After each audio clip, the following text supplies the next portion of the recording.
Hey everybody, Jeff Pelletier here, the president at Junior Achievement of Southern Massachusetts.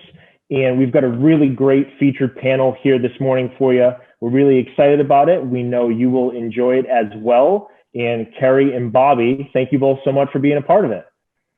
Thank you for having us.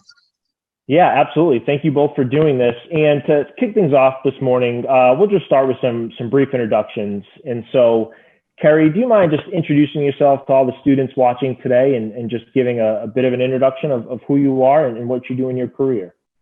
Sure. Hi, everyone. My name's Carrie. My full name is Carrie Lynn Donnelly. I am a registered nurse over at St. Anne's Hospital. I currently serve as the Director of Surgical Programs with specific focus in orthopedic, spine, and bariatric surgery. I started as a registered nurse in 2014. I progressed to a charge nurse and worked for the operating room. Then I moved up to become a nurse navigator, who is someone just kind of over an overarching job that watches over all of the patients and all of the nursing staff. And then I've just progressed my way up to becoming the director of the programs through some hard work, education, and really just taking that extra step to make sure that I'm always supporting my colleagues. Great, Carrie. Thank you so much. And we are really fortunate at JA that both Carrie and Bobby are on our board of directors as well and involved in the organization. And so thank you so much for that, Carrie and Bobby. If I can just ask you to introduce yourself to the students watching today. Hey guys, Bobby Bailey, Minority Outreach Coordinator for Fall River Housing and CDA, Community Development Agency in Fall River, Mass. So my route was a little bit different. I actually graduated from Rhode Island College in 2010. Took some time working in a community, coaching basketball, doing some community outreach, and also, just some mentoring.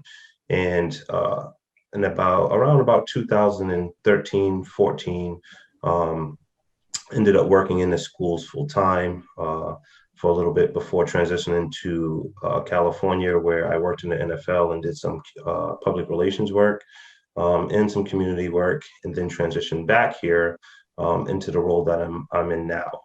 So I've been in this role for about the last 7 to 8 months, and my day-to-day usually involves, working with residents in the minority communities, identifying issues that they may have, creating solutions, and working with community partners to just kind of figure out what's the best routes to help some of our, families in our communities. Great. Thank you so much, Bobby. And again, thanks to you both for being a part of this today. And as you both know through your work with Jay, right, one of the things we're always talking about with students when they're thinking about their futures and their careers, it's trying to match up a little bit of what your interests are, what you want to do with your life, and using your career as a vehicle for that. And so, Carrie, I wonder if, just starting with you, if you could share a little bit of your, thought process of why you got into healthcare, as a career for you. So when I was younger, I was diagnosed with Crohn's disease, and I was in and out of the hospital, really sick, didn't really know what was going on, in a lot of pain. And at that point, I had no idea what I wanted to do in the future. I wasn't even thinking like that. I was in middle school, and I experienced a lot of different nurses while I was in and out of the hospital. And I really appreciated those nurses that just took the extra second with me to explain what was going on. Didn't just assume I know, or didn't think it didn't matter to me just because I was a middle schooler not feeling well. And that just really resonated with me. And I wanted to be able to do that for somebody else in the future. When I was a little bit older, my grandmother also was pretty sick and was in the hospital, and I noticed those same things. The nurses that would take the extra moment to just make her feel comforted or talk to me as her caregiver and just kind of let me know what the plan of care was, versus those nurses who just came in, did their job, and left. So I just really wanted to be able to make a difference like that for somebody else one day. So when I was in high school, I did really well in school. I participated in a lot of sports, and was still kind of always thinking about that healthcare career path in the future. So that's not to say I always knew what I wanted to do. I knew I wanted to do something in healthcare. I wasn't entirely sure I wanted to be a nurse or if I had the stomach to handle that, because as a lot of you may know, There is a lot of blood involved sometimes with being a nurse, depending on where you work, especially if you work in a hospital. And I wasn't sure if I would be able to do that. So it was a little bit of trial and error. Through sports, I saw people get injured, and I noticed I was always that person who wanted to try to help. Let's stop them from bleeding and, figure out what was wrong. So as time went on, I continued my education. I went to school to be a nurse. I started with some prerequisites just to make sure I was really liking that anatomy and physiology class, and then just progressed to becoming an RN. Then I went back for my master's degree a few years later just to make sure I was continuing my education. It's one of those things we're so fortunate to have here. In our country, we are able to continue our education, and a lot of people don't get that opportunity. So I wanted to use that opportunity to the best of my ability so that I can encourage others to do that as well. When I first started as a nurse, I did start my career right at a hospital. I will say it wasn't always very easy. Sometimes I did get a little bit queasy when I saw a lot of blood, but it's something I've gotten used to. I really like the people I work with, and I would say my biggest piece of advice there is you're not going to know exactly what you want to do when you start, but you'll find that niche that you're really good at, and you'll just go with that. I find that a lot of my colleagues always wondered, what am I going to do in the future? So worried about it. And it is great to think that way, but you also kind of want to line that with your natural abilities. What are you passionate about? What do you like to do? What do you see yourself doing in the future? And I think that's really what has helped me progress to where I am now, where I oversee surgical services and the patients and nurses within that group of people, because I've always been there to support them and help them use their talents to help their patients. That's great. Thank you so much for that, Carrie. Really powerful, and thank you. And Bobby, same question over to you. You've done so many really impactful and important things in the community. Can you just share kind of what was your motivation to really use your talents in that way? Yeah, for me, similar to Carrie, a lot of it started when I was young. Growing up in the housing authority and in low income housing. For me, it was a lot of what I seen also. Seeing people struggle and consistently having a need for things and having the ability to like really help people. I feel like for me, it's always been a passion to help people, whether it was, volunteering and helping out in the community and doing community cleanups, or,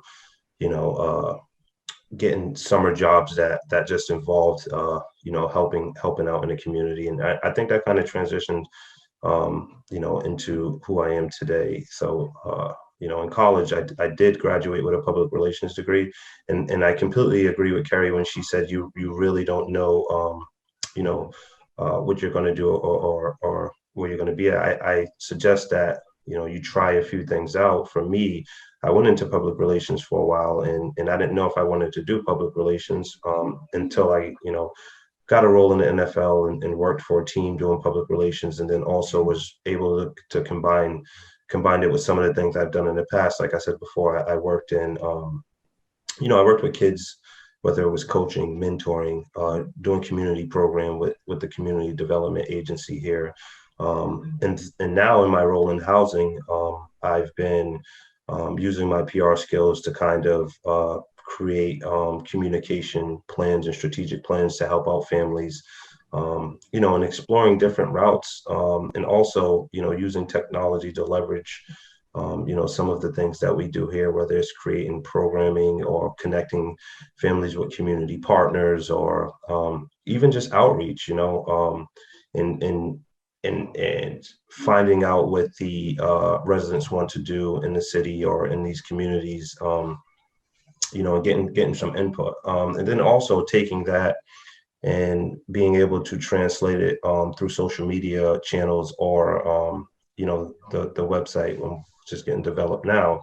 But I think a lot of the jobs that I've had in the past and some of the experience that I've had, I've used to help me get better in my career now. So it's extremely important to just take all of the things that you do learn and apply them to the job that I have today. So yeah, that's great, and thank you both so much for that. Really powerful, and I just think great examples of finding careers and types of work that really align with who you are, and also who you want to be and what you want to be about in your career and in your life. And so really great, and thank you so much, both of you, for that. The next question here, and this is something, again, at JA, as you both know from your involvement in the organization, we talk about a lot, is, for the high schoolers watching today, thinking about some things that they should be thinking about right now, or even things that they can be doing right now, whether it's high school, maybe next year in college, if you're a senior, of how they can advance themselves to where they want to be, right? Whether they want to be in healthcare or in community development. And so, Carrie, I'll start with you. I mean, any thoughts around what's education, skills, getting involved, just things that students can be doing right now to prepare themselves? Sure. First of all, I think a good place to start is asking a lot of questions. You can never ask too many questions.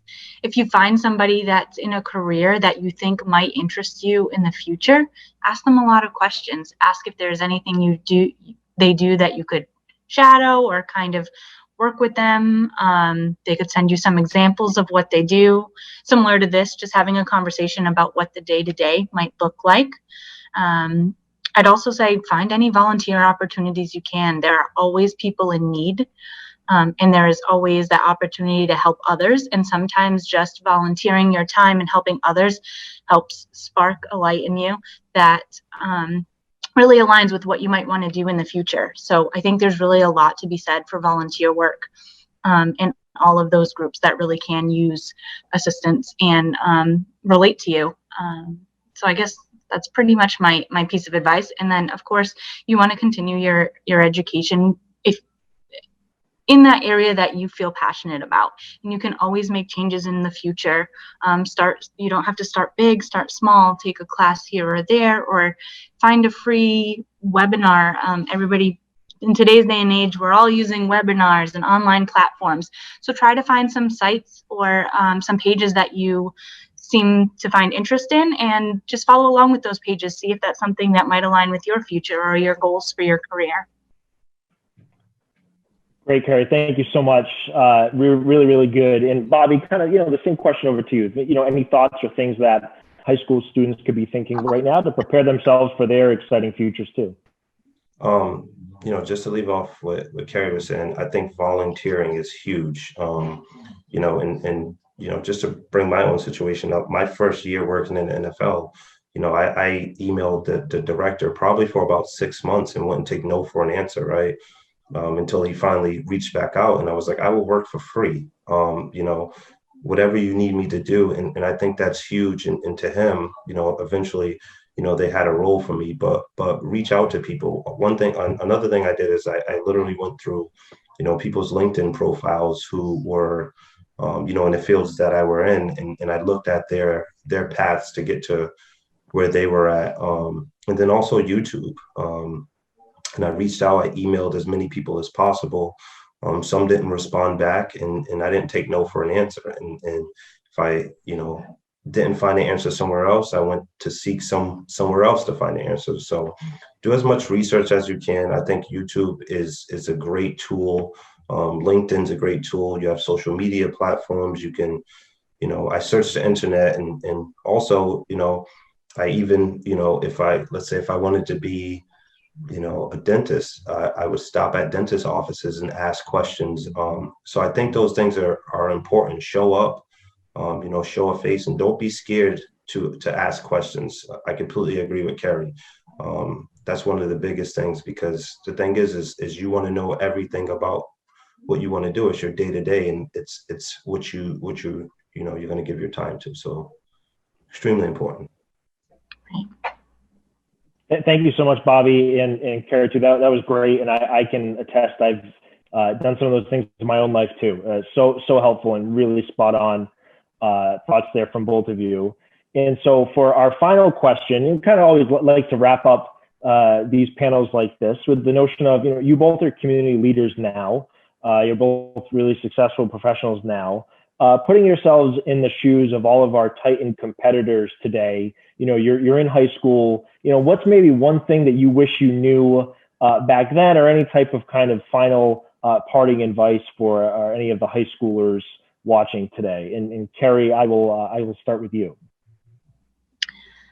So I wish I had known that it wouldn't be as easy as I thought it was going to be. And to Bobby's point, a lot of it is really perseverance.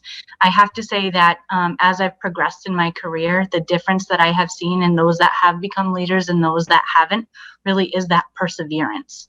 You may have had different backgrounds, different levels of education, but those people who did continue to be leaders persevered for the same reasons that Bobby mentioned, taking the time to look up, okay, this is where I want to be one day. Let's see what this person did. What was their process for getting there? How can I align my process with their process to get there?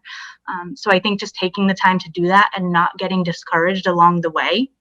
There are going to be a lot of hurdles to getting where you want to be. I always thought it'll be easy. I'll go to college, I'll get this job, I'll get this house, and everything will be all set. But it's not like that. You really have to persevere and really take those extra opportunities to put yourself in volunteer opportunities. You are going to work for free at some point to get where you need to go. It's not as easy as it sounds, but it is so worth it. And the feeling of accomplishment you get after you did make it because you worked so hard to get there is a feeling like no other. So I'm excited for all of you to feel that way as well. Thank you so much, Karen, and absolutely, so well said. And Bobby, same question over to you. Kind of, anything you kind of wish you knew, or any kind of parting thoughts for our Titan competitors. For me, it would be enjoy the journey. Enjoy, the legacy is in the journey itself. The good, the bad, the ugly. You have to look back at some of the toughest times and realize they prepare you for who you are. If you work the fries at McDonald's, and you don't like doing it, that might be teaching you patience to be, in a surgical room where you're going through a tough time with someone, and you might have to sit and wait for results to something if you're doing something. I don't know. It's just, for me, I think one thing when I was younger, and I agree with Carrie, I wanted to rush the process, and get through. And I didn't realize, and when I look back now, even some of the tough jobs that I had and stuff like that, I look back and laugh. But I've also taken things from those jobs that make me successful today. No matter what job that I did, it was all a building block to get to the next level. And you have to enjoy those. If you're a janitor, or assistant or something like that, take that time to learn the organization and the ins and outs of the organization. Don't rush the process, because when you do, as much as those are tough times, you miss it. So learn as much as you can, be a sponge, take it all in, and enjoy it. Right. So well said, Bobby. Yeah, so well said, and such great advice. And Carrie, Bobby, thank you both so much for your really powerful words, for your really, for sharing your really important experiences with the students today. We really appreciate you being a part of this panel, and all the students. Hope you enjoyed it. Two great examples of people who are doing really important things in our community and have some great professional experiences to share as well. And so hope you took a lot from this conversation, and good luck today with today's competition. Thank you. Thank you. Good luck.